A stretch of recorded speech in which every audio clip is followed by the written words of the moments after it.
Hello, welcome to A Lesson Before Writing, episode 21. We're fast approaching our 2-year anniversary episode. That'll be exciting. Ted Morrissey here with my hosts, co-hosts, Grant Tracey. Grant's most recent book that we've have out is Neon Kiss. I'm still working diligently. Well, diligently may not be the right adverb, but I'm still working on Grant's Shoe Shine Kill. I had hoped to have it all proofread. I'm close. Can you see there? Oh, yay. Yeah, I'm making progress. Making progress. No, and it's Promising. not because the book is bad. I'm just, busy, and March is full of madness, watching women's basketball like it's going out of style. So anyway, definitely working on that though. And then Brady Harrison also with us here. And Brady's most recent book that we've published is The Turn Between, winner of the High Plains Book Award. Also working on Brady's book. I kind of stalled out on getting the cover done because quite honestly, in my brain, I feel like I need to get Grant's book completely done before starting to start that or getting to that process with your book. But anyway, I appreciate your guys' patience, and we will have those books out. Also, I know this sounds like kind of a cop out, but I really do feel like it's worth getting them out in not rushing them out and getting them out in the best possible form possible that I can do. And we could slap them together and put them out there. And we've all read books that they feel like they were slapped together. There are typos, there are issues and things, and I don't want any of that sort of thing to happen with your guys' books. So hopefully that will all work out here in the near future. I'll just mention my most recent book, The Strophes of Job, out in hardcover, paperback, et cetera, was a finalist for the Reader Views Literary Award. It's got some very nice reviews, so I appreciate all that. So we're going to do as we do. We'll talk about some literary related stuff. We've got a featured short story that we'll talk about in a little bit, and I don't know what these guys think about the story. Sometimes they're warmer to it than others, so I'm anxious actually to find out how they feel. It's a little bit experimental, which tends to be Brady's and my bivouac, and not so much Grant. So again, I'm curious in a few minutes what they have to say about that story. But I'll mention that I've been working on my sonnets to Mary Shelley. I mentioned in the last podcast episode that I started this project of writing Petrarchan sonnets to Mary Shelley, who was a huge influence on a lot of my work. And, at first it was going to be my wife's opening the door, having a little trouble with it, 4 or 5 sonnets. And then I was going to get back to novel writing. And then I was like, I'm really kind of enjoying this. I think I'm going to write 20 sonnets.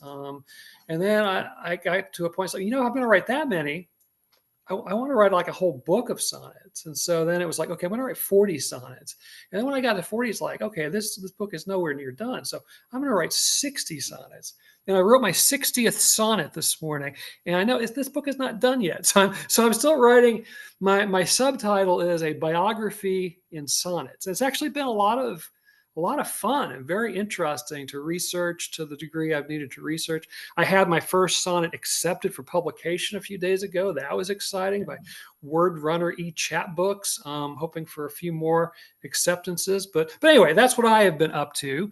Grant, I know you're always busy. Well, we're all always busy with stuff, but you've got a film going on. You've been writing. What you've been writing plays? What's happening? Oh, well, I've got we start shooting April 8th. No, 13th.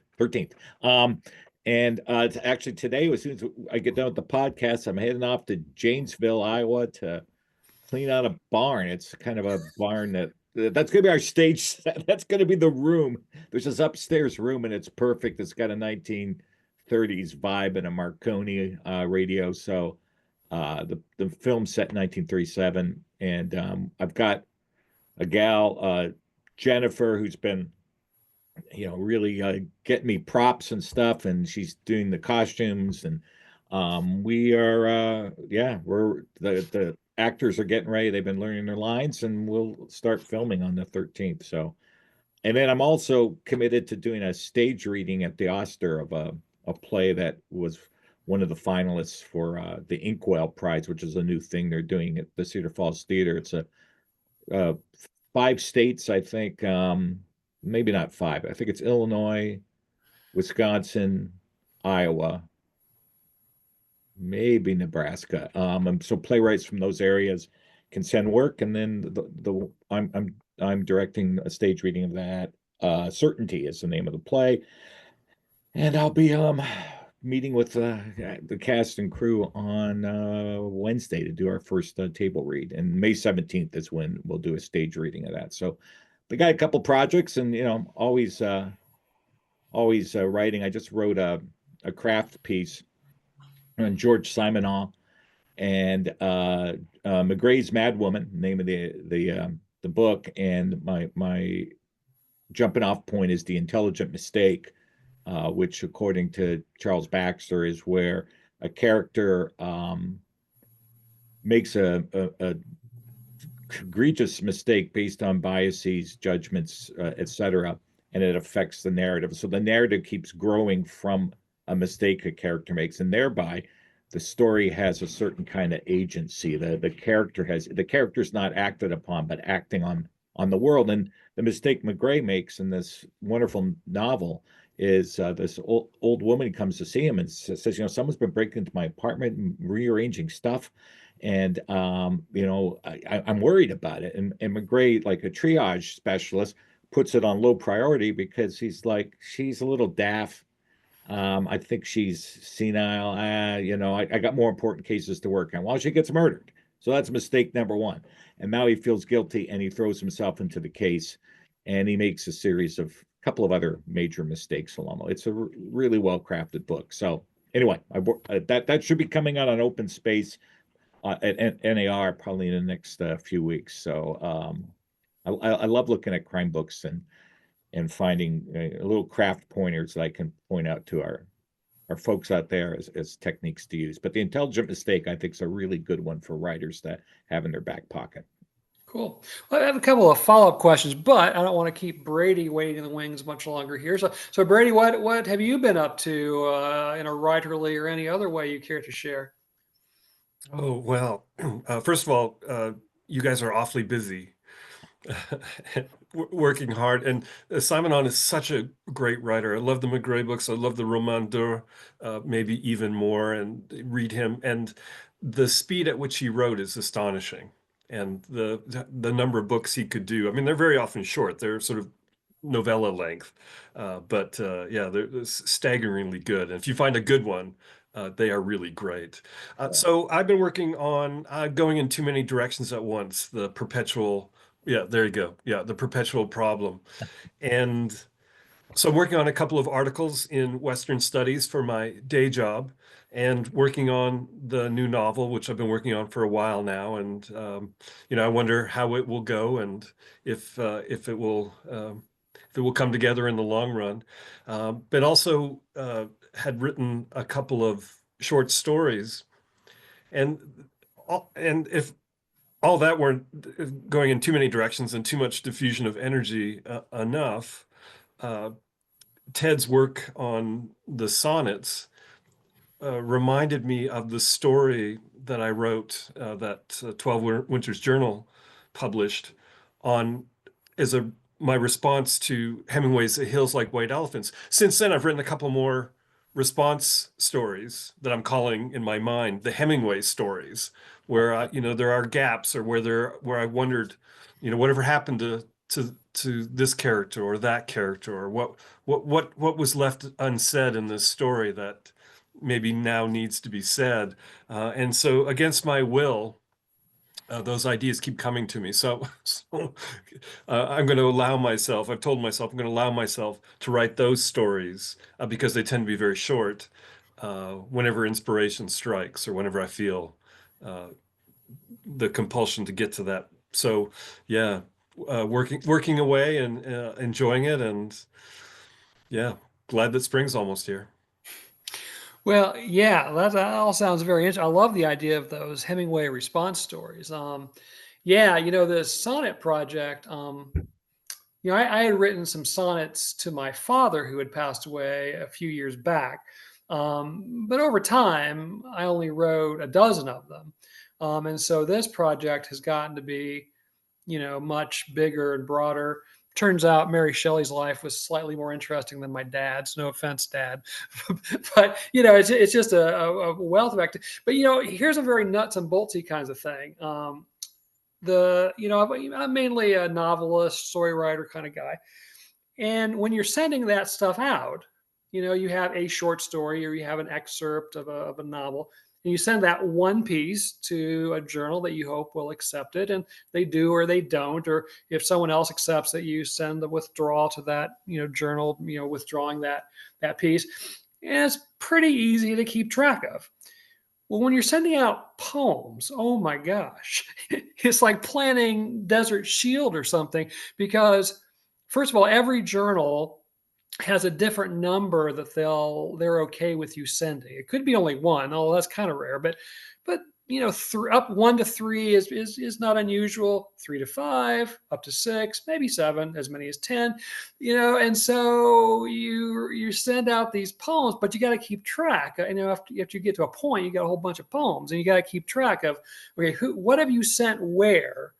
And then, like when I got that acceptance the other day, it was wonderful. But they just accepted one of the poems I had sent them. But I'm still very grateful.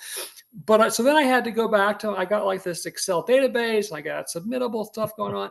And it's like, okay, that one poem, who did I send that to? So then you got to contact each of those editors, but you got to let them know, okay, I'm withdrawing this one poem, but the other 2 or 5 or 6 that I sent you, those are all still available. Anyway, it's a much more logistically challenging process to send out poems for publication than to send out individual stories and novel excerpts. And I think you guys are mainly sending out longer prose pieces. Have you run into that where you're sending out multiple things and part of it might get accepted and part of it not, and trying to keep track of all that?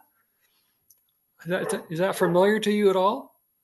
No, not for me. I was just going to say, like, I see Rachel Morgan having to deal with this all the time. She's our poetry editor at North American Review, and a single poem will get pulled, and then you get it's a bit of a juggling act for editors too, to kind of be up on that. Brady, you were going to pipe in with something.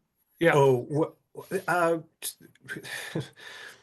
have so many reactions. I very occasionally, and I don't like to talk about this, to admit it, Ted's bolder. I occasionally write poetry, and I will send them out. So I have had that experience where you send out a batch of 5, and one gets accepted, then you have to. But I have to say that the writing is, generally speaking, so much fun. I enjoy the challenge. I enjoy that immersion into language and to character and the plot.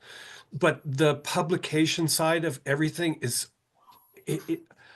this will be mean to my dentist, but it's like going to the dentist. It's just, I don't like that part of it. So for our listeners, that's something you have to be very diligent about. Where did you send the story?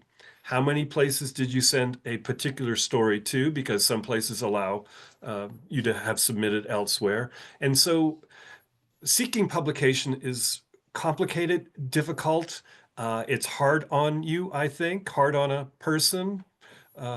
And then you also have to keep track. So this goes back to, I hate to always mention Davenport, bad Davenport, but the part of the rhino hide really comes in when it's not the work, it's when you try to seek publication, then the brutalities of the business begin. And we've all been doing this for years and years. We all have, our auditors will forgive me for saying, each of us, the 3 of us, have multiple books, and still, when it comes time to submit something, I have to take a deep breath and steel myself and get ready for that process. And just between us, I don't really enjoy that part of things. Yeah, I do kind of enjoy it in the sense that I don't gamble. Now, like, gambling in sports is like this huge thing. In fact, there's a great John Oliver episode about how it's gotten to just be out of control or whatever. But I don't like to gamble with, winning doesn't make me feel that great in terms of money, and losing makes me feel terrible. But I do kind of relate to that little bit of endorphin rush when you open up the email and, oh, someone has it. Now to get that, you've got to open up a lot of emails where it's like, thanks but no thanks, or, hey, I liked X, Y, and Z, but we're not publishing them anyway. So there is that. But yeah, a little bit of jolt of adrenaline when somebody says yes. It really makes my day for a while. I mean, Grant, you were about to say something. I Well, interrupted. I kind of want to backtrack just a little bit. I'm curious to know, you guys in your cover letters or whatever we call them nowadays, cover email, whatever. Do you mention when, like Brady, you were talking about the scaffolding of Hemingway stories. Do you mention when you send out the piece, oh, this was inspired by Cat in the Rain, or, a clean, well-lighted place, or whatever happens to be the inspiration? Or do you, I've had an editor get really pissed off at me one time, learn the unwritten rules, like you're not supposed to guide. I wasn't trying to, I was just saying, hey, like, I just took a story for North American Review, which I am convinced is inspired by John Cheever. It ends with his story has these two older women in the water, and earlier there's a reference to them, cavorting naked when they were younger. Now they're in their 60s and they're just in the water, and he's watching. And I couldn't help but think of the famous Cheever story where the two women come out of the water naked, and Cheever pulls it off, but it's and it's one of his best stories. It came out in the 60s. But this writer did not tell me, oh, I'm in dialogue or dialogic connection with Cheever. The story we're going to be talking about in a few minutes, to me, obviously has a connection to Portrait of an Artist. Portrait of an Artist is mentioned in the story, right? But would you guys put in your, here's a kind of experimental piece, like, would you even say that in your letter? Here's an experimental piece I wrote, inspired a little bit by James Joyce's Portrait of an Artist as a Young Man, and blah, blah, blah, blah, blah. And then, or we just, here's a story, and then you mentioned where you've published. Please consider, usually, a lot of letters I see say, please consider, name a story, for publication in, name a magazine. And then you give a little bit about yourself, blah, blah, blah. And then at the end, you say some kind of call to action. Looking forward to hearing from you. What do you guys think about kind of guiding the editor ever so slightly? Yes, no, depends on the editor. Do you feel that out? What do you, just for our listeners out there, there might be a good suggestion to. Brady, I've got an answer, but let me kick it over to you first of all. Oh, no, I tend to go minimalist. I really don't say anything. It could be like for these Hemingway stories, the titles sort of announce their affiliations, their allegiances, the works that they're in conversation with. So in that case, I don't really even have to, but I probably wouldn't anyway. I'm very much of the here's a story for your consideration. Hope you like it. I've been working on stories for a long time, and I published a few. Thanks very much. Right. Well, yeah, I'm the same way. Thank you for taking a look at X, Y, or Z. Very, very like a one or two sentence little bio about me. Now I'll probably mention that one of them has got, like when I send out more of these signs, maybe I'll mention that one of them is forthcoming here or there, or maybe not. I did have one place that I sent actually the first batch of these sonnets to. And they actually encouraged writers to talk about the background of the submission and, kind of where it came from and why is it important to you. So they wanted sort of chatty sort of thing. But yeah, unless they ask for it, I'm not gonna, tell them like what the inspiration was. I mean, for one thing, I think, okay, two things. I think one thing, kind of like I think Grant kind of mentioned, I think a lot of times it's obvious, what's going on here. And the other thing too is, as we all know, a lot of journals, most journals, if that's what we're talking about mainly, they read the submissions without having read the cover letter. Yeah. So, it doesn't really like spade the ground or anything. Maybe in retrospect, it might be, oh, okay, yeah, I thought I saw that in there or whatever. So yeah, I would say keep it brief, keep it factual.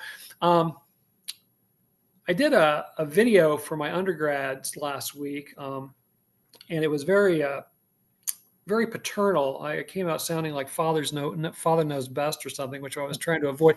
But it was really based on the fact that they had to do this really pretty simple assignment, and most of them just completely blew it because they didn't read the directions. And after they got their grades, a couple of them emailed me and said, "Yeah, I didn't even read the directions." So I did this video, and again, this is very common. This is not unique to this particular group. And so I did this video about, is it super important that you follow the directions on this one particular assignment? Yeah, probably not. But I think writers in training need to get used to reading directions known as writer's guidelines in the publishing world, and to following them verbatim. And because I said, everybody I know in publishing, and I've been doing this 40 years, every agent, every editor, every publisher is just buried in manuscripts, and they're looking for any reason to lighten the load immediately. And so if they look at your submission and see that you did not follow writer's guidelines, they happily and gleefully and thankfully kick it out of the inbox without even reading it, because they're just so overwhelmed. And part of it is just a human response to try to get out from under a lot of work.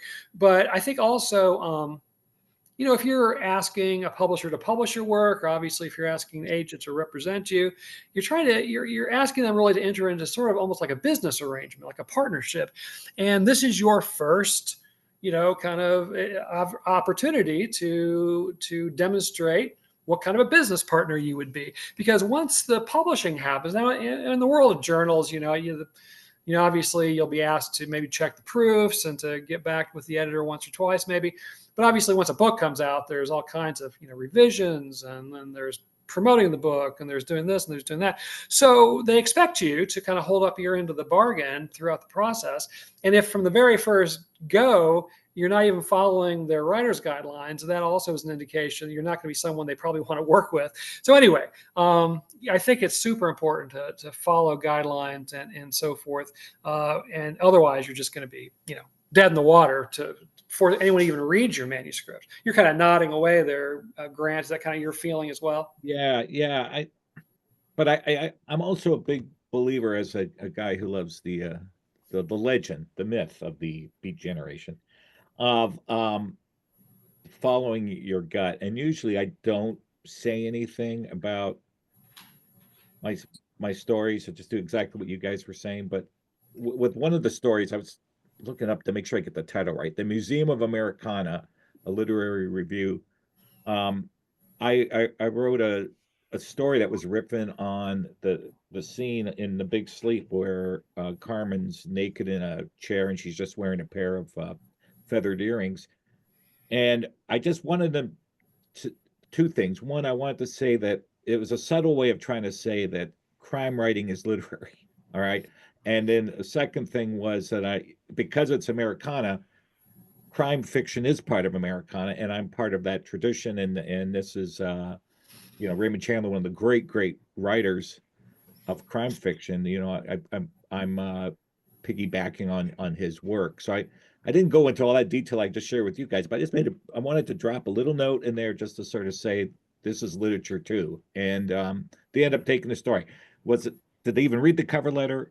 I don't know. I mean, I agree with you. I don't look at them unless I'm on the fence, and then I'm like, who is this person? And I go and look at the cover letter just to get more context. But most of the time, I don't read them. But I think go with your gut. If you feel a need to say a little something about the work because it seems to fit the magazine, then do so. But be careful. That's all. Don't give away the plot. But maybe like if you're a cab driver and it's a cab driving story, you could say, I've been driving cab for 40 years. That's kind of interesting to me, that might, or I've been working at Hy-Vee for the last 25 years. I'm serious. I mean, I know I'm being funny, but I'm serious. Like to me, that's like, ooh, authenticity.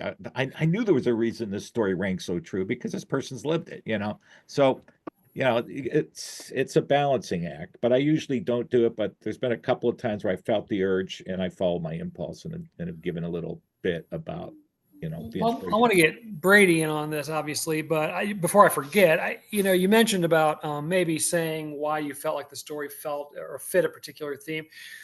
Oftentimes we'll see a call for an issue that's theme based of some journal or something, and I'll think, gosh, I got X story or X whatever, and maybe kind of is, but it's kind of a stretch. But I'll send it anyway. And there, I wouldn't do it anyway, but I certainly don't do it because I don't even know if it really fits the theme. But by not saying so, I kind of leave it up to the eye of the beholder, the eye of the editor. And I have had a few of those kinds of things accepted, where they did see some connection. In fact, they saw some connection that I was having kind of a hard time seeing myself. But on the other hand, I tell my students this: don't look at those kind of calls and say, nah, it's my thing is kind of connected to that, but it's not closely enough. I'm not going to worry about it. I think if there's any sort of remotely connective tissue, go ahead and send it in and let someone else decide. Don't prevent yourself. Now, if there's a $25, submission fee or something, and money is a little tight, maybe that is going to influence your decision. But if it's just a matter of, it kind of works, let someone else decide. Brady, you're kind of nodding, I think, up there. What are your thoughts on this subject? No, I agree. I learned this lesson long ago when I applied for the job that I currently hold. The job was posted in an MLA job information list, or whatever they called it in those days, and I sort of fit the job description, and I sort of didn't, but I got the job. So let somebody else let somebody else decide. And just as an aside to this, in the scholarly, in working on, say, an article, have an idea in mind for an article, and they take a long time, and you have to do all your due diligence and your research, and you have some journals in mind. But I, by default, write in MLA style. But then when you go to you decide on a particular journal, once you have the thing done, you think, yeah, this resonates with work that I've read in this journal or that journal, and then they want it in Chicago. Right. So, I'm increasingly seeing journals, like academic journals, that say that they'll publish it in whatever style I think partly my guess is it's the editors not wanting to mess with that either. So as long as it's MLA or APA or Chicago or Turabian or Harvard style, which there is such a thing out there, I think most of them now are okay with that. But yeah, I hate that too. If you've written it in one style and now they want you to convert it. I'd rather convert it to Spanish than to some other style. But yeah. I wanted to get back to something Grant had said at the very beginning. But let me give a little bit of a preamble to my question here. So, you guys and I had talked about doing this a couple of years before we actually started doing our podcast. And quite honestly, one of the things that was holding us up was my misguided notion that I needed a lot of sophisticated equipment and know-how. You see other people who are podcasters and they've got microphones the size of their heads, and they've got these, fancy headsets or something that look like the guys in control towers wear. And, you see people sitting at editing boards, and they're editing the sound quality and blah, blah, blah. And so I thought I'm going to have to really take a deep dive and figure out what the hell I'm doing and buy a bunch of equipment and a bunch of software. And then we started using Zoom and hitting record. It's like, what? This actually pretty much worked. I mean, obviously, this is a no frills podcast. There's no opening credits. There's no graphics. There's no theme song.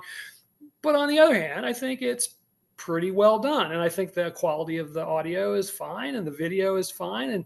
And we stress content over those kinds of things. And, I'll listen to other podcasts and they've got all this fancy stuff happening, and then the content really is kind of mediocre. So anyway, I want to get back to Grant. You're filming this film, you're making this movie.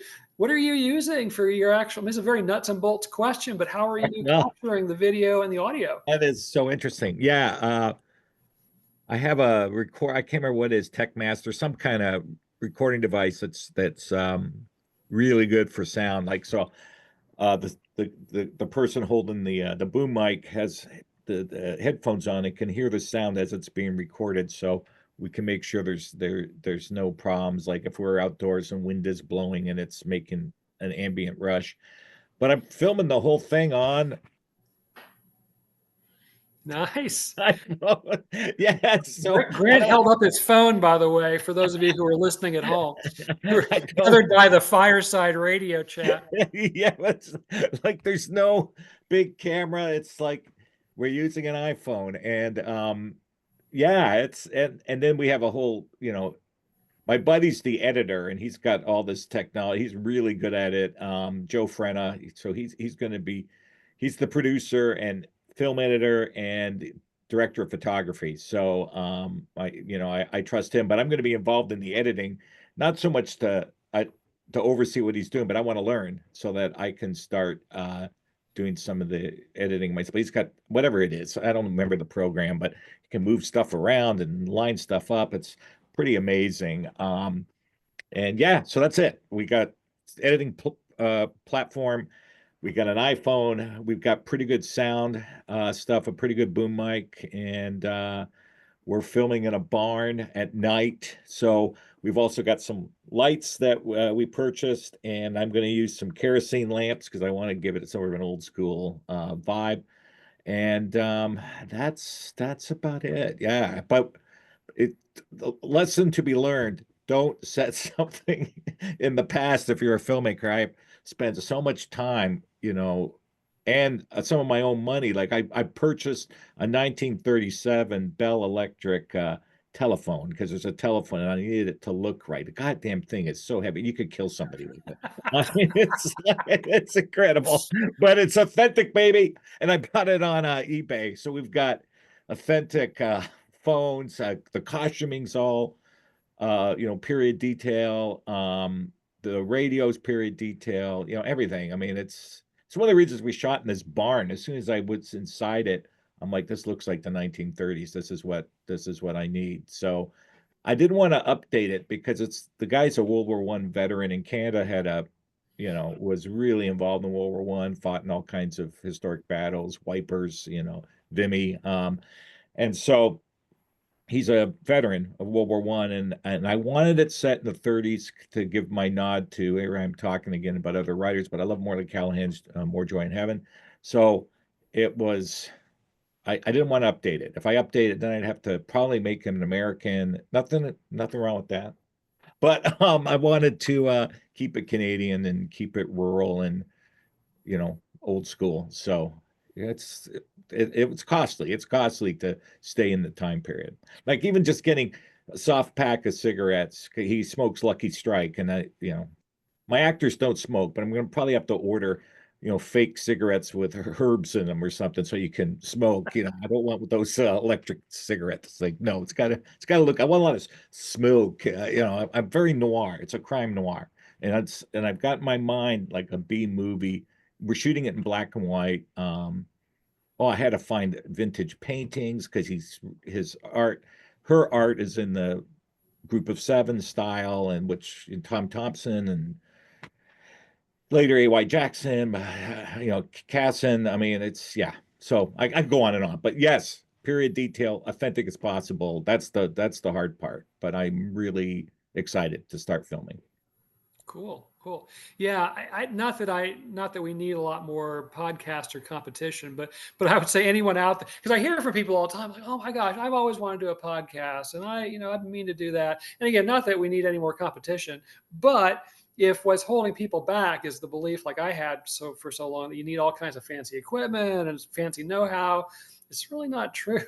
The equipment and the technology is really pretty readily available or whatever. So I don't know, Brady, do you have any thoughts on that at all, or any questions? Or Oh, well, no, as I've been listening to the conversation, I was taken all the way back to the sound booth at WEFT 90.1, rocking the Cornland.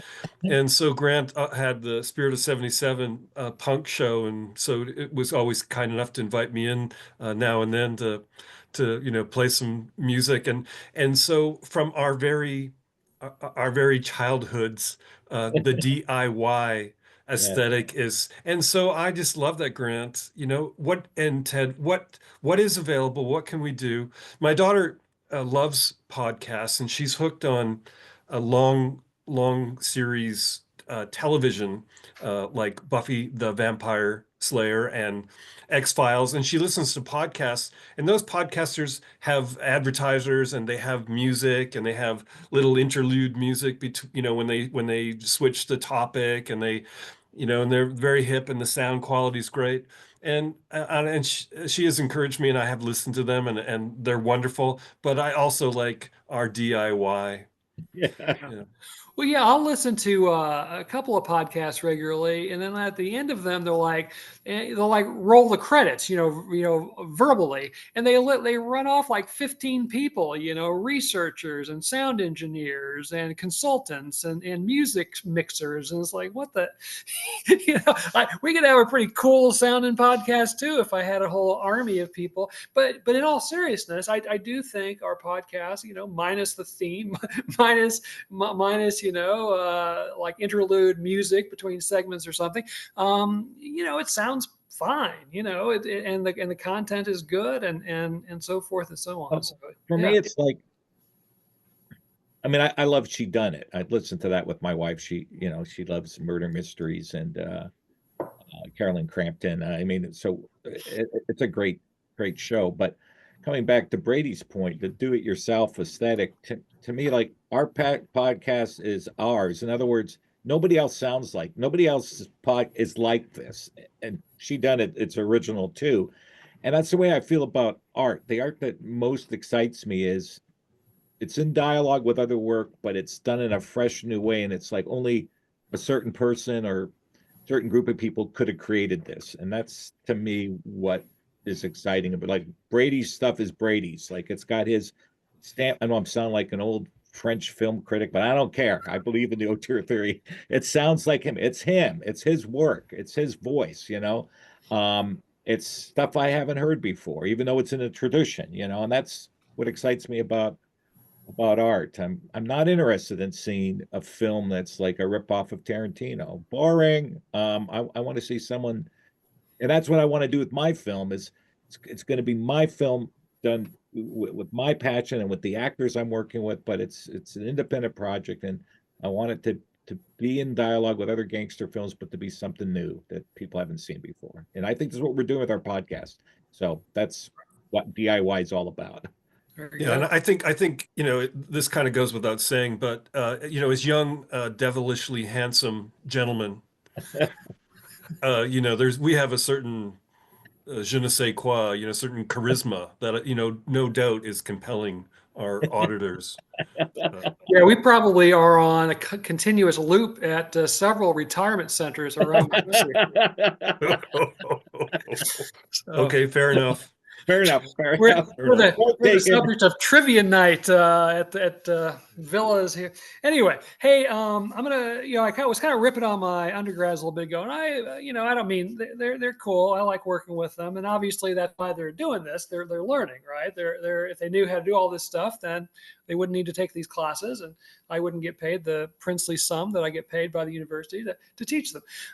So no, I don't mean to rip on them, but I do want to, on the other side of the spectrum, I want to shout out one of my experimental writing students. My experimental writing class just ended a couple of weeks ago, and already one of them, their final project was accepted for publication. I'm not going to give the particular name just for privacy's sake, but they were super excited. They emailed me that the project that they had written for my experimental writing class, I encouraged them to submit it, and they did. It was kind of like your experience, Grant, with the one Hayden story that was submitted, published, and nominated for a pushcart prize in like 48 hours or something. So they submitted this experimental story, and it got picked up, and so they were super excited, and I was super excited. I know as teachers, there's a few things that make us feel better than when our students succeed at something that's directly connected to something we had worked with them on. So that's terrific.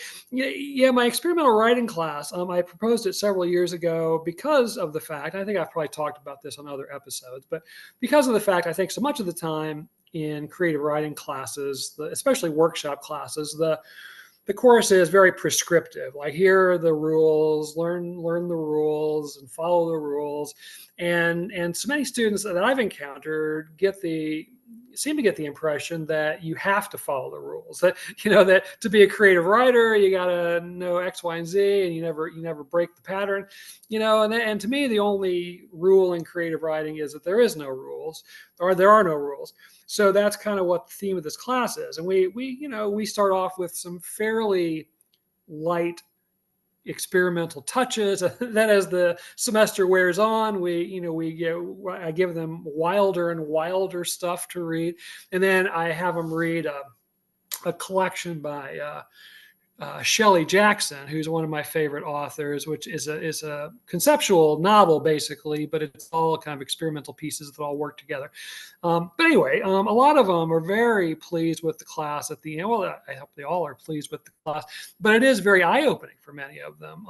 And my thing is, even if you aren't committed to being a diehard experimentalist, that even if you're a more orthodox kind of writer, or even if you're interested in so-called genre fiction, whatever it might be, just little elements of experimentation here and there can really make your work stand apart from the other 5,000 manuscripts that the editor may have gotten, or the editors may have gotten.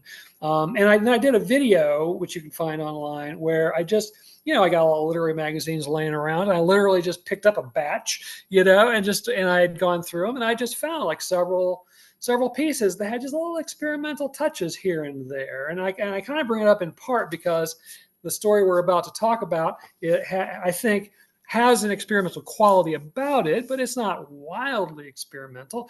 But let me kind of come back to that idea of, even if you don't want to be like fully avant-garde, adding a little bit of experimentation can really, spice up and make interesting a piece of fiction, particularly. Brady, you obviously like to play with experimental devices, even though your stuff doesn't tend to be wildly experimental. What are some of your thoughts on that approach?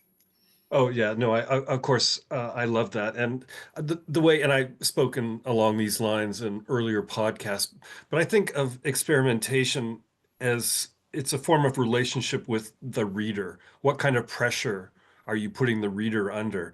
And so you can have a lovely traditional modernist realist sort of narrative that puts some just the pressure of paying attention and keeping track on the reader, but then twists and turns along the way where you remind them that life has challenges, and you have to think, and you have to pay close attention, and the ground isn't always as stable as we like to think of it in life, and so those experimental touches, I think, or some kind of experimental energy unsettles things. It puts pressure on people. It makes them think. And myself, and I've said this many times in our podcast, I like writers who push me around. I like writers who put pressure on. And so I like to see that in other work. Yeah. Grant, your thoughts, maybe particularly from your editorial perspective at NAR, or whatever perspective you'd like to respond in. Yeah, I really, a couple of things. One, I was thinking about what Brady just said, and think of my own work, even though I'm more traditional, and I've mentioned this before, I still like placing the reader in uncertainty. And it's not just because that's the mystery genre. I think that's life. Life's a process, and I think being an artist and living is to be able to deal with uncertainty and trust in the process. I trust when I write something, I'm going to figure it out as I'm writing. But I don't know if I would say push around, but I do that, I guess. I mean, because I'll use free and direct discourse, and then people are like, did he think this or say it? And I'm like, you know what? You figure it out. That's part of the mystery genre. It's part of what I want to make you a little uncomfortable, because the detective's uncomfortable, and that's kind of so I guess that's my little bit of experimentation that I do, is playing with direct dialogue and free and direct discourse. Yeah.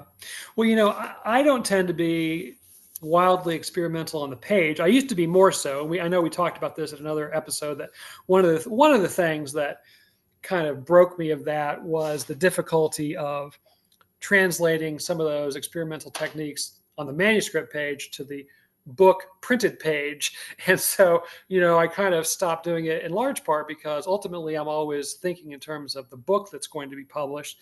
And, if I can't do it anyway in the book, then why do it to begin with?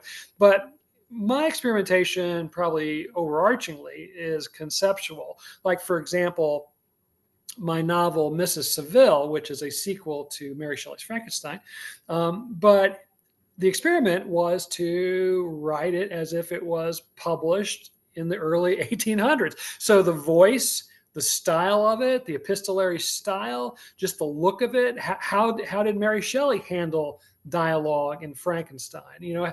And so the experiment is to replicate a very old, an older traditional style. So it's not experimental on the page in terms of weird fonts and graphics and slanted text or whatever, but the experiment is to try to make it just seamlessly flow with that previous book, which was originally published in 1818.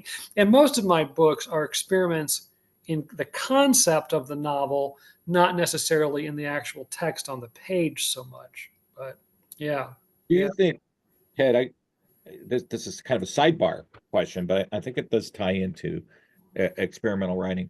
I've had professors that say, look at Picasso. Before he was Picasso, he did still lives and he did portraits. And in order to be an experimental writer, you got to write a traditional story first to understand the craft of a story. But is that BS? I mean, like what you're talking about, it's like, well, no, I threw myself into a whatever 18th century, 19th century discourse, and I picked up on that style, and I ran with it. But I've had profs that say, got to do a traditional modernist story first, learn the rules, and then break the rules. What both you guys, what are your thoughts? Let me throw that one over to you, Brady. I was waxing philosophic for a bit. What are your thoughts? And then I'll get back to Grant's specific question. Yeah, no, that's really interesting. I wonder, as reading, I teach a course on the contemporary novel, and I don't find, at least the works that are widely celebrated, I don't really find them particularly experimental. They seem to be kind of in the realist, modernist way. And so I don't know if there's a kind of energy out there, therefore, that encourages people to kind of hew to a certain kind of story. But whatever the case, I resist that. And I can see, like, Grant and I, being of a particular generation, we both grew up on Morley Callahan and Hemingway. And for me, Sheila Watson and Atwood. And yeah, they tend to tell, I mean, they tend to tell realist stories. And I certainly, beginning out writing stories, sought to emulate that. And I felt comfortable doing that, like having a kind of Callahan style. And so I think part of the apprenticeship is maybe to do that. I'm just thinking out loud, at least in my own experience, to work in certain well-established traditions in order to know them, so then you can then find your own voice and your own techniques. And that probably sounds like a very conservative approach to learning the craft. But that certainly was my experience. So I can at least offer that much. But I don't know that I would tell anybody they had to do it that way. I mean, I agree. I just want to piggyback on that. I think I just did it naturally. Like this is a writer I admire. So I was picking up techniques and wanted to write like Callahan, where you give people dignity and characters can't be closed off to a single truth. They'll surprise you and you'll see them in a new. And I was like, this is bold. And then later I wanted to write like Malamud, and I wanted to have a more telling voice. And it took me forever to figure out how to do that. And then finally I'm my own writer, but there was a real apprenticeship of masters, I guess, that I was emulating and imitating in a way. Maybe that's natural. Maybe that's what a lot of artists do. I don't know. Well, Yeah. I've said before, when I was working on my master's, which was equivalent to an MFA, but I never got the F to stick in there, but it was MA that was like an MFA. And I definitely found the literature courses that I took way more beneficial to me, I felt, than the workshop classes. And part of it, maybe, in retrospect, based on this question we've been considering, is that in the workshop, we were largely kind of taught, encouraged to follow the rules for the most part. Where in the literature classes, we were reading some really bold, novels and short stories and things. And I went through a phase, a period, even after I finished my degree, where I would read like a Hemingway, or I would read like an Alice Munro, or I would read a John Cheever, and I would see a particular technique that they were using. And I would deliberately write a story trying to use just that one technique, not a sort of revision of the story or anything like that, but maybe the way they were using color kind of symbolically. Then I wanted to do that, and so anyway, I have a whole series of stories where I had a very specific technique that I had identified in a writer that I admired, and I tried to emulate just that technique in a given, in a story that I worked on. And a couple of years ago, I released a collection of my stories, like over 35 years. And it was really interesting to work, because some of them I hadn't read in like 20 years, and to get them out. And I could still kind of remember, oh yeah, that was that thing that I got from, whoever. And there it is still, on the page. And so I felt like the reading and the literature was much more informative and so forth to my making of a style than the stuff I was being taught in workshop classes. So whatever that's worth. Hey, let's get on to our featured story.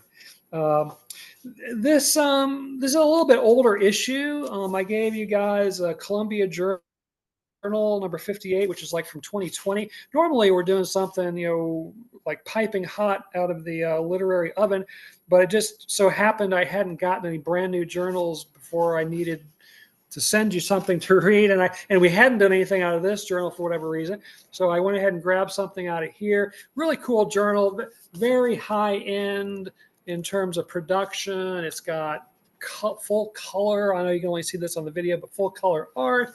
It's got like a crossword puzzle at the end, which you get the answers by reading the journal up to that point. So it's like questions about some of the stories and poems and things. Very, very cool. So, very high end kind of stuff. But we're looking at or talking about, we've got a big rainstorm hitting the window here. Hopefully that's not causing too many problems. But this is a story called Some Specifics About 33 Years of Existence, comma, by J period N. And it's by an author whose last name's a little tricky, Michael Aliprandini. And I know sometimes you can't really see very well on the video, but that's what it looks like on the page. And as I say it, it's somewhat experimental in the sense that in the margins, you've got like dates, mainly just years, but dates and in some cases locations. So it's a chronologically organized story, starting with the narrator's childhood, and then going up to the point of writing the story. And so we get the chronological dates kind of in the margins, and again sometimes places, and then otherwise associated with each of those dates. We've got usually just a single paragraph, kind of a little vignette about things that are going on in that time period, in that place or whatever. The main character's name is Not Knits, and I'll just read kind of maybe the first couple little paragraphs just to give a little flavor of what this story is like, and then I'll turn it over to you guys to see what your thoughts are on Some Specifics About 33 Years of Existence by J.N. in Columbia Journal. And so the first opening paragraph is dated marginally as July 1980, Minnesota backwaters. And it starts with a question in quotes. What are my origins? Not Knits asked one day in 1987, seconds after learning the facts of life. which he renames The Rats and the Bullfrogs, since the birds and bees are too tame for what his mother has just explained. Go play, she tells him. Sleuthing in family albums, Knotnitz figures out that he must have been conceived in the Minnesota backwaters on a canoeing trip, most likely in a tent. Thinking of the hot, humble, slimy life stuff leads him to the brink of horror, or at least the brink of vomiting. Backwaters may be just the right word for the fecund muck from which he rose. Okay, that's the opening little paragraph. And then the next one, and then I'll stop after this one, is dated March 1981, Globe, Arizona. Born in a hard scrabble Arizona mining town that resembles an EPA Superfund site, alternately as described by Chris Kraus in her novel Summer of Hate, quote, set at the end of I-60, Globe is a bereft desert town. Cat, C-A-T-T, wonders who gave the town this Elizabethan name. Were they thinking of celestial orbs or Shakespeare's Globe Theater? Shortly after birth, the first photograph of him, eyelids puffy, taco tongue thrust out, the body a source of humiliation from his first day on dry land. His mother asked the doctor if the curled tongue is a sign of mental retardation. And so we go on from there with these little vignettes. Again, it's chronological, June 1991, April 1992, on and on and on. And it's really about Knotnitz's search for self, right? He discovers early on he has a real kind of dark, brooding kind of personality. He likes to be alone much of the time. It's not very successful socially, but he takes refuge in books and in art, and he becomes a writer eventually, and kind of sets his sight on that, and goes to university and has some kind of misadventures there. So anyway, again, it's kind of Knotnitz's almost like an autobiographical work. But one gets the impression, I think, that much of the writing is probably reflective of the actual author, their biographical episodes. So I don't know. I'm going to stop yammering there and see what you guys think about this interesting, or hopefully you find it interesting short story in Columbia Journal. Grant, what are your opening salvos? Well, everything you said. I mean, what's that German word? Kunster? Is it Kunster? Roman? Yeah. Yeah. And like I said, I mean, it reminded me of a little bit of the great James Joyce, Portrait of an Artist, and in the earlier version, Stephen Hero. And I love the vignettes. I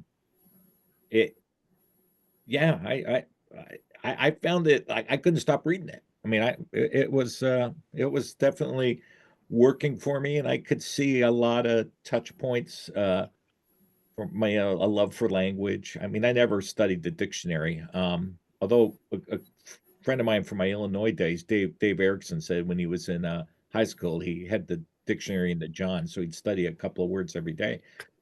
I mean, that's beautiful. I mean, way to go. I mean, but I was, I love language, but that was never my bag. But I hate crossword puzzles, by the way. But yeah, I just think it's really good. I mean, I don't know what else to say.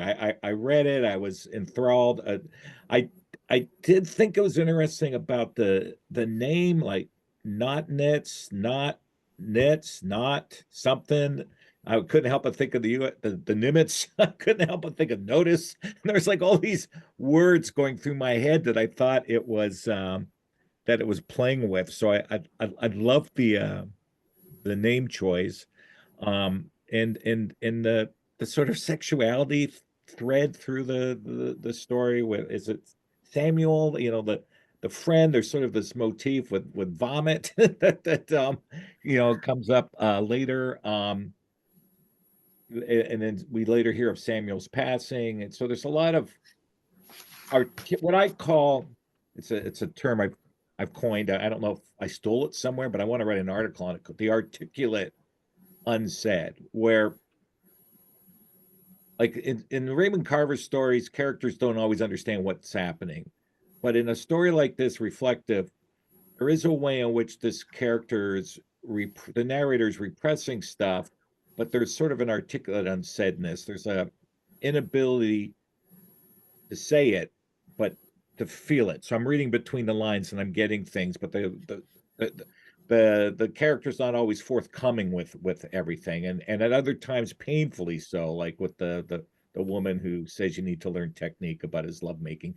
So I found that compelling, this sort of intellectual character that isn't always the most forthcoming. That's my feeling. Yeah, yeah. Yeah. Brady, what are your initial thoughts on this story? Oh, I love this story. Yeah, it's comic by times. Mhm. And when I first opened up these pages and just saw the look of it on the page, I loved it already. Like I knew this was going to be a great story. And then when you start reading and the voice emerges, and it's this complex character who's sort of self-mocking, but also very self-serious. And they're on this journey, the Joycean journey of becoming an artist, attempting to become an artist, more or less successfully. I won't say what the last line is, but you know, it's a killer. If you've ever tried to write a book or a story, then the last line should have some resonance with you. So yeah, it's smart for the reasons that Grant has pointed out, and yeah, it, and just as Grant said, it's one of those stories that kind of reads itself, at least in my experience. Like I was hooked by the voice and the ironies of it right from the first. And when I got to the last paragraph, it's like, no, it's all done. What Right. else? Right. Yeah. Yeah. There's definitely this metafictive quality because, like you, as you say, part of his self-discovery is discovering his love of language and his love of literature and art and in general and so forth. And he tries his hand at poetry and discovers that that's not really his thing. But yeah, I think one of the reasons I love it is because there's so much of it I can relate to. Now, luckily, there are some things I can't relate to. Unfortunately, I didn't have, all of the quandaries about identification, that he has had to deal with, the characters had to deal with. But there's just some wonderful little lines. This is from page 28 for those of you who are following away on Zoom. He says, this is from 1998. Faced with having to write a comparison contrast essay for English class and resenting that the teacher has imposed a form on him, and boy, can I relate to that. I mean, there were so many things I wanted to write, and then I was stuck having to write these really mundane, not playing with form kind of things. And so I can relate to that. And then on the facing page, page 29 from 1999, and this is where I think we get our first reference to a portrait of the artist as a young man that you guys have mentioned already a couple times, but not Nitz's takeaway, what is it to understand? Everything. What is it to be understood? Very little indeed. And so love it, so the importance of reading great literature, of studying great art, great music, great whatever, and being fully immersed in it and absorbing it and using it to help you understand the universe, but then your own output, having others understand it. Others understand what you are writing or you are producing as an artist. They get it, they don't. So, and I think that's where a lot of us, particularly the three of us perhaps, but a lot of us in general find ourselves where we are, we put a lot of stock in the literature we read and the movies we watch and the whatever, and love what we can understand about the world and about human nature from them. And so we try to translate that into our own work, but boy, is it hard to find people to, first of all, even take a look at it, but then to sort of, embrace it, on their own. So anyway, there was a lot artistically that I could relate to in this story and not nits and so forth. And Brady, I see you're kind of nodding at some of those things I had mentioned or read aloud. Oh yeah, no, I was just looking through one of the gags in the story, and I didn't look this up. I just was trusting my memory, and I realized that that's actually kind of risky. But one of the books that's cited is Ancient Evenings, which I'm thinking is the Norman Mailer. It is, yeah. Yeah, the one set in Egypt. Like what an awful, and Yeah, a doorstop of a book. Yeah. yeah, and like, does anybody care about Norman Mailer anymore? And so this great running gag, like you go to a used bookstore, you'll find some beat up copies of Norman Mailer, but I've noticed in my local bookstore they tend to sit there. They're just part of the furniture now. Not if Norman Mailer was here, he'd punch me out for it or something. But for speaking, but yeah, it's just yeah, there's such knowingness about the writerly life and the life of the mind and how goofy it can all be and that taking oneself so seriously and then just as Ted said, well, so you don't bother, write your books, send them out into the world, wish them well. Um, yeah, yeah. I'll It say again, the last line uh, pulls it all together. Yeah. yeah, it does. Given this, I mean, it's an interesting passage on 29 because so often characters in stories and in plays and in movies, narratives want to be understood. This is why they're making themselves vulnerable, explaining something, and they're saying things that have never been said before. And it's like, whoa, this is like a great moment. But then in the meta way, for us as artists, is my work being read? Am I being understood? Very little indeed. So it's like this, the characters have this passion, but we as right, I guess we have a passion, but we're also very aware of the realities out there, Right. So that yeah, Right. I love your comments about that, guys, about the meta quality, because to me, like I've done a lot of acting classes, I've done a lot of acting, and so much of scene work is about I want you to understand me. That's why I am targeting and telling you this story. So you'll see things through my eyes. And but as an artist, I'm like, well, yeah, maybe, Well, whatever. Maybe another 10 people will show up at the reading, that kind of thing. But anyway, yeah. well, much of his philosophy that he expresses in this is very much akin to this guy, William Gass, on my shoulder here, and always in my heart. And part of the reason I took to Gass so quickly when I discovered him, not that I discovered him in a publishing kind of way, but is because he already was he already was so aligned with what I already believed. So it wasn't like he changed my mind about a lot of things. But one of the things that Not Nits talks about is how teachers and other people kind of reading his stuff want him to tone down his language.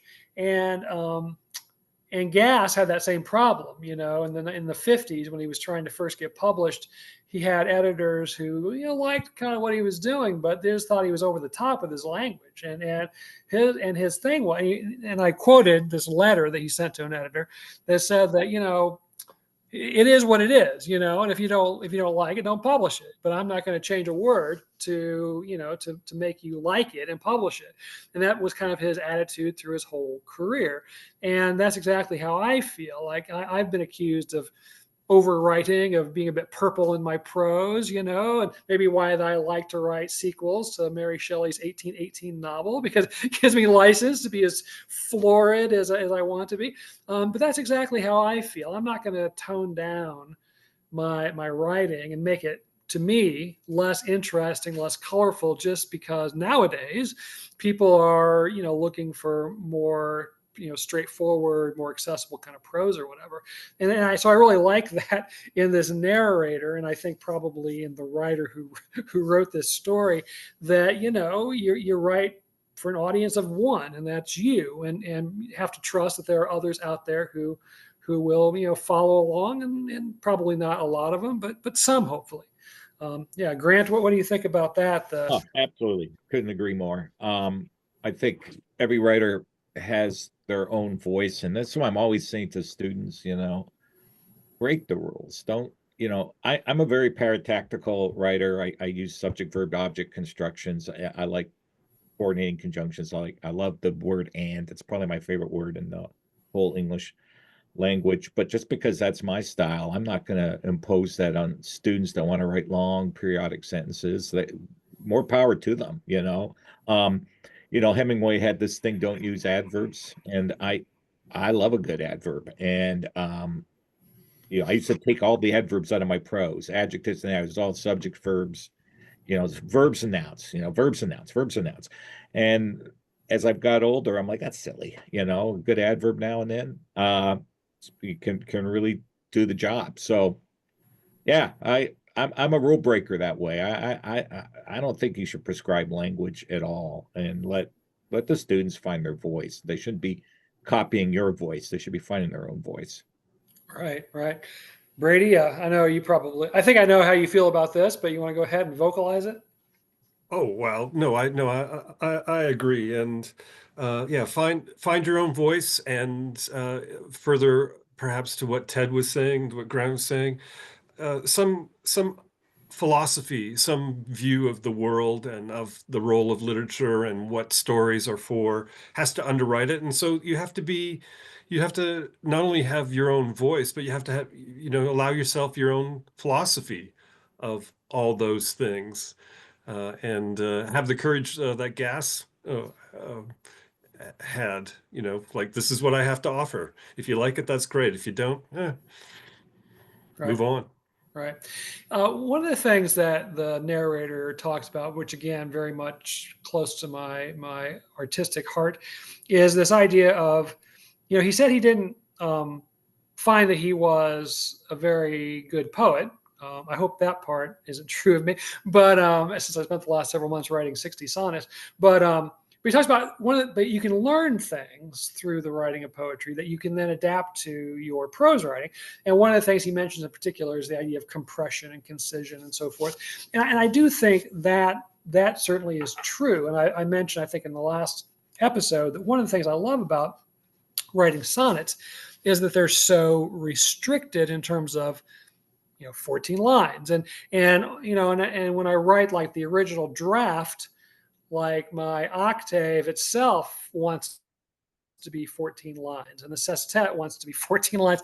And so a big part of the process is going from those handwritten, whatever they are, to compressing them into the 8 lines and the 6 lines that I'm looking for my Petrarchan style sonnet. And it's very, very challenging, but boy, is it also fun and invigorating. And when the job is done and a decent sonnet is left in the aftermath, I think that's great. And then I do think that transfers over to my novel writing and my short story writing, where I'm very much aware of compression and concision and trying to make things as hard and as hot and as energetic as possible, and not have a bunch of loose, baggy, sentences and paragraphs all over the place. So anyway, I do think there's much that prose writers can learn from really good poets. And I had the great fortune early on in my writing career of having for a teacher Juan Felipe Herrera, who eventually became U.S. Poet Laureate. And Juan Felipe's class, and that's one of the things I learned from him. He said every poem he wrote was a lot longer, even if it wasn't a sonnet. It was a lot longer than what it ended up being, because he would always just keep kind of trimming from the beginning and the end. And he eventually found that the real poem was literally in the middle of the poem. But it took a lot of time and effort and willpower to keep chopping and whittling away to get down to the heat of the poem in the middle of the poem. And I think that's just a great lesson, again, for any kind of writer. So yeah. Yeah, I've learned that. I was just going to say quick. I mean, I learned a prose technique through poetry. So let's say you have a scene and you say on his desk blotter was a family portrait, a pack of Lucky Strikes, an uncapped tube of lipstick. Boom. You don't put the and in there. Well, that sentence now implies that these are 3 things that the detective has decided to share with us, but there could be other details the detective isn't sharing. But if I wrote that same sentence and put the and in there, the implication is that those are the three things that are on the blotter. That's in so by taking out one word, you change the meaning, and that's the kind of thing I discovered through writing poetry. I'm a terrible poet, but I took a couple of poetry classes and I learned a lot about craft.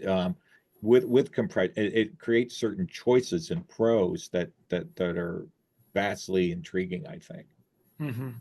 Well, that reminds me that I just did a little, I don't know what I do, little lecture, a little video, I don't know what it is, with my MFA students, because it's a semester long class. So now we're kind of in that, final stretch to finish their manuscripts and finish the whole process and get their degree and so forth. So a lot of them are in like the revision stage or the panic stage because their manuscript isn't as long as it's supposed to be, and they're trying to figure out how to make it, the minimum length or whatever.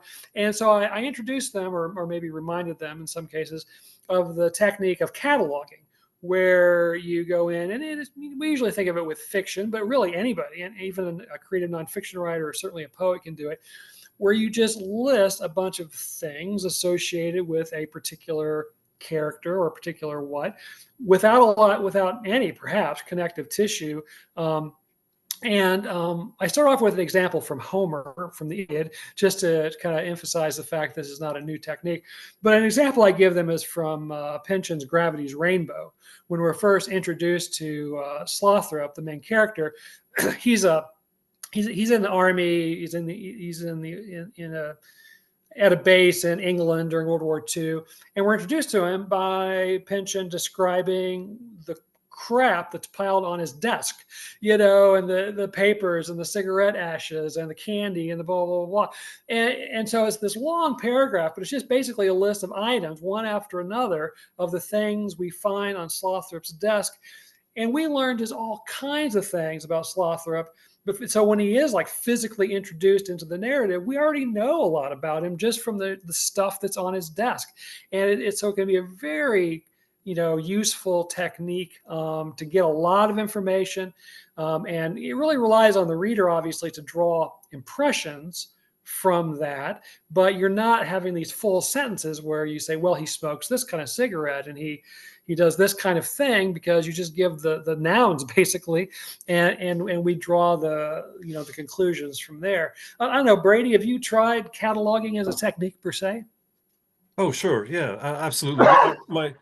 My perhaps most favorite genre of fiction, the literary anatomy, it turns on the list, the catalog, the recording of details. And so because I'm mean-spirited and a horrible person in so many ways, I ripped on Norman Mailer, but I gotta rip even more on Pynchon. Like I don't know if there's a major famous novel that I like less or have no patience for than Gravity's Rainbow. Like I like that's whoever thinks, and this, I'm accusing Ted, like the fans of that book, like they're trying to sell us something. Yeah, yeah. I think it's right behind me here on the bookshelf. Yeah, no, I can see, I'm with you on Gas, but Pynchon, I mean, I do like the Crying of Lot 49 because he showed some constraint. But yeah, otherwise, yeah, just don't even, yeah, no, hard no. This My dissertation advisor was a Pynchon expert, and his dissertation was on Gravity's Rainbow. And so, just to sort of keep up with the conversation, I had to read quite a bit of Pynchon. And I don't love Pynchon as much as, well, certainly my dissertation advisor director did, but I see some merit here and there. But as I was can I just say talking, one thing though? I just want to jump in for a second. Value judgment. I like it. I think sometimes in the academy, because of the post-structural explosion of post 1968, we don't have enough conversations like Out of the Past is a better movie than Double Indemnity. And I will argue that to the day I die. Rio Bravo is the greatest Western ever made. We don't allow for that kind of conversations of aesthetics, but I think as writers, there's a way in which we gravitate to those, like Bob Dylan's Blonde on Blonde is a great album, but I think I prefer, and then let's be really weird, Nashville Skyline. Okay, but like, like, and I know you're a Dylan guy there, Brady, but I'm just saying I love Nashville Skyline by 28 minutes of genius.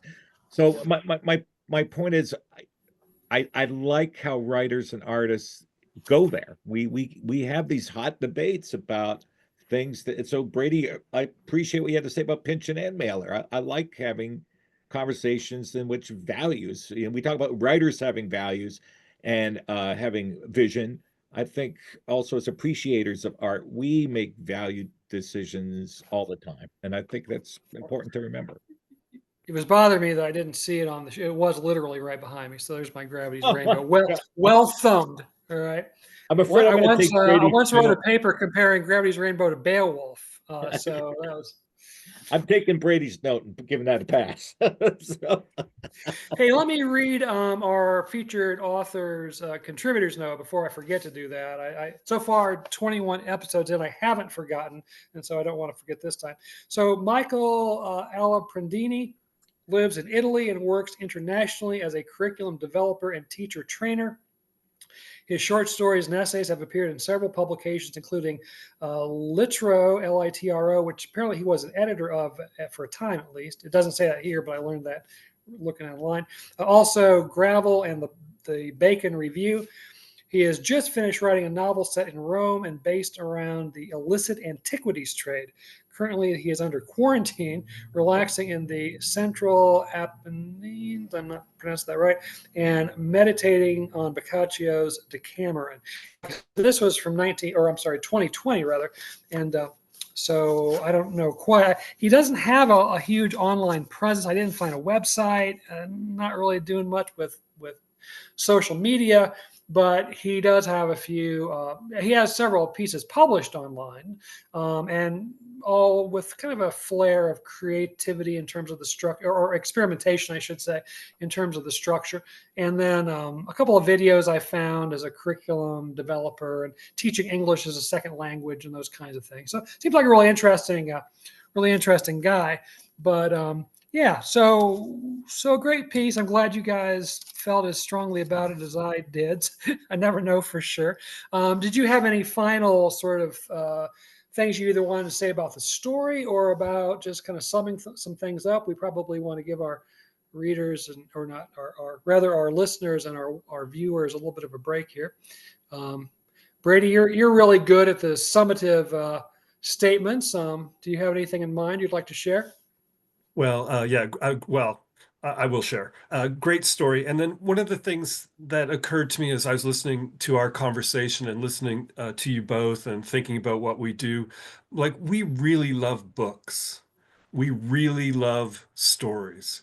We love, there are writers that we admire so much, and we've said their names, Joyce Carol Oates and Toni Morrison, Anne Petrie, and Callahan. And so if I had something to say to aspiring writers or folks beginning their careers, like read, love, have a love of literature and not just the things that you want to say, but to love and to enjoy and to see the greatness and the works of the past. Yeah, absolutely. That's a great point. Grant, you want to have any final thoughts, or you want to piggyback on that at all? I just think what Brady said's right on. I'm just going to support that. 2 thumbs up, way up. That's great. I don't have anything else to add, but I totally agree. Read, and not just in your comfort zone, Right. Yeah. Yeah, I get that a lot from students, that one of the things they like about this class versus that class is that they encountered some writers and some books that they just normally wouldn't, in their normal day-to-day reading habits. So yeah, absolutely. Read stuff, read widely, and so forth. All right. Well, I will leave it on that. Happy note. I'll be in touch with you guys along the way here about our various projects, and hopefully we'll be back together in the not too distant future for our next episode. All right. Thanks, guys, for everything. Thanks, everyone, for listening and watching. I got to find the stop record button, which is more challenging always than it ought to be.